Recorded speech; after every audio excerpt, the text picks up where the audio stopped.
자, 오늘 일상 말씀은 창세기 30장에서부터 31장까지 함께 합니다. 여러분, 혹시 여러분의 아버지는 어떤 상입니까?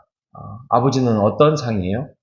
아버지가 좀 근엄하고 조금 무섭고 이렇게 상이 그려져 있는 육신적인 아버지가 있다면 아마 하나님에 대해서도 그런 좀 이미지가 있지는 않을까요?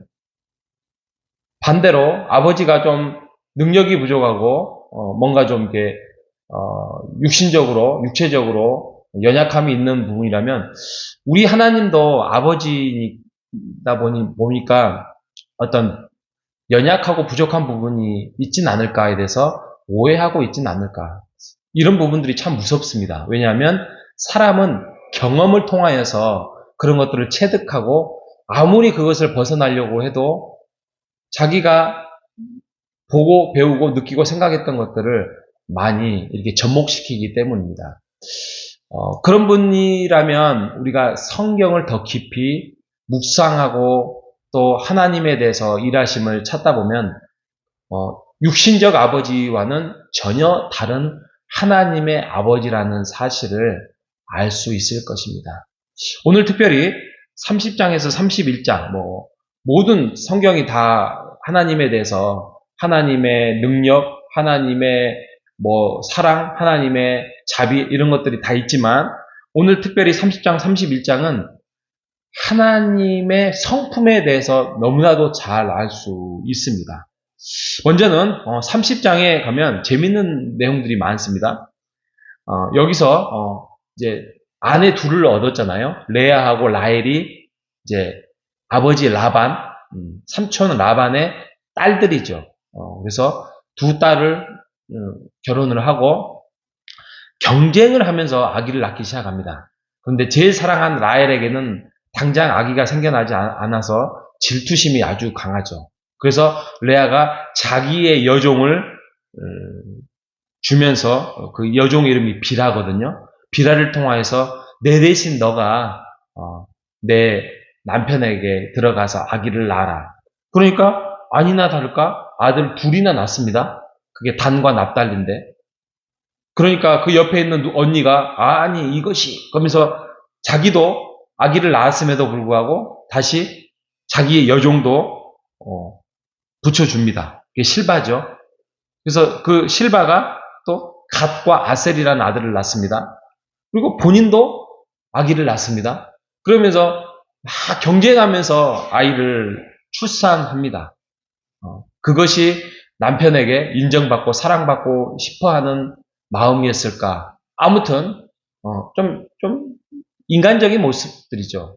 그렇게 좋은 모습은 아닌데 그런데 그것조차도 하나님께서 나중에 12지파를 세우는 중요한 역할을 하는 야곱의 12아들을 세우게 됩니다. 야곱도 어떻게 보면은 무일푼으로 들어갔잖아요. 아버지를 피해서 형의 무시무시한 혹시 죽이려고 하는 그러한 속임수에 죽이려고 하는 그 형을 피해서 삼촌 집에 정말 무일푼으로 들어가서 거기에서 밤이 맞도록 아니면 이 광야에서 뜨거운 햇빛 속에서 눈치 보면서 20년 생활을 합니다. 그래서 번식을 하죠. 가축이 번식하고 그 하나님께서 사기를 치든 사기를 치지 않든 라반의 재산은 점점 축소화시키고 야곱의 재산을 번성시키고 있는 그런 내용을 우리가 잘 바라볼 수 있습니다. 31장에 가면 이제는 더 이상 있다가는 여기서도 삼촌에게 맞아 죽겠구나. 아니, 삼촌이 아니라 삼촌의 아들들. 어떻게 보면은 사촌들이죠. 사촌들에게 맞아 죽겠구나 하면서 이제 시간을 이제 정해서 떠날 준비를 하고 있습니다. 31장 3절에 보면 여호와께서 나타나십니다. 여호와께서 야곱에게 나타나서 내 조상의 땅, 내 족속으로 돌아가라. 너의 부모님한테 돌아가라 이거죠. 20년 만에 나오는 사인이었어요. 내가 너와 함께 있을 것이다. 여기서 중요한 것은 내가 너와 함께 있을 것이다 합니다. 그러니까 과거에 우리가 알잖아요. 그 사기꾼 같은 야곱의 행태들을. 그 행태가 아버지 속이고 형 속이고 엄마와 작당해서 잠시 떠나왔고 또 삼촌 속이고 아무튼 속임도 당하고 이렇게 아무튼 인생 편하게 살았습니다. 그러다 보니까 고스란히 자기도 그것을 속임수도 당하고 객지에서 힘든 생활을 살면서 그렇게 자기의 계획 속에서 살다 보니까 그 계획이 고스란히 자기의 어떤 삶으로 나타나는 것이죠. 그럼에도 불구하고 하나님께서 내가 너와 함께 있을 것이다. 돌아가라 라고 말씀을 합니다. 여기서 중요한 게 뭐냐면 야곱은 하나님께서 아브라함 때부터 또 이삭을 통하여서 선택받은 언약의 자손이에요. 그렇기 때문에 어떠한 행동을 하든지 간에 하나님께서 이 언약의 자녀를 통하여서 하나님의 계획을 성취해가고 하나님의 뜻을 이루어 가신다는 것입니다. 얼마나 좋습니까? 얼마나 축복받습니다. 물론 좀 잘못된 행동들이 있지요. 아까 말씀드렸던 것처럼 사기적인 부분도 있고 눈치 보는 것도 있어. 하나님의 뜻보다는 자기의 계획과 자기의 뜻과 이런 거와 상관없이 하나님께서 그를 책임져 주시고 이끌어 주시고 붙드시고 또 야곱을 통하여서 12아들 이렇게 그 아내들이 막 경쟁하면서 아기를 낳아도 이 아기가 나중에 하나님의 언약의 자손으로 세워나가는 그 모습을 통해서 하나님의 계획하심과 개입하심과 하나님의 야곱을 통하여서 무궁무진한 사랑과 은혜를 지금 받고 있는 사람이 야곱이라는 것입니다. 부럽죠? 그죠? 뭘 해도 하나님께서 축복을 주려고 하니 하나님이 좀 답답하게 느낄 때도 있었을 거예요. 근데 좀 기다려 하면서 뭘 해도 축복을 줘요. 그런데요, 야곱만이 그러지 않아요. 여러분, 우리는 언약의 자녀 아닙니까? 그죠? 우리 언약의 자녀잖아요. 그러면 우리도 똑같이 야곱의 축복된 사람들 아니겠습니까? 그러기 때문에 우리가 저쪽 이스라엘의 유대인만이 받을 수 있는 구원이 사도 바울을 통하여서 또 전 세계에 퍼지면서 어떻게 보면 우리가 한 100여 년 전에만 태어나도 복음이라는 이 땅에 들어오지도 못하고 그냥 이 땅에 조선시대 사람들처럼 그냥 살다가 인생의 어떤 계획과 어떤 그런 거 하나님을 알지 못하고 그냥 살다가 죽었을 거 아닙니까? 그런데 그 복음이 오늘날 우리에게 살아가는 이 땅에 깨닫게 알게 하시고 믿게 하시고 하나님을 믿음으로써의 구원의 하나님의 자녀로 사는 언약의 백성이 되지 않았겠습니까?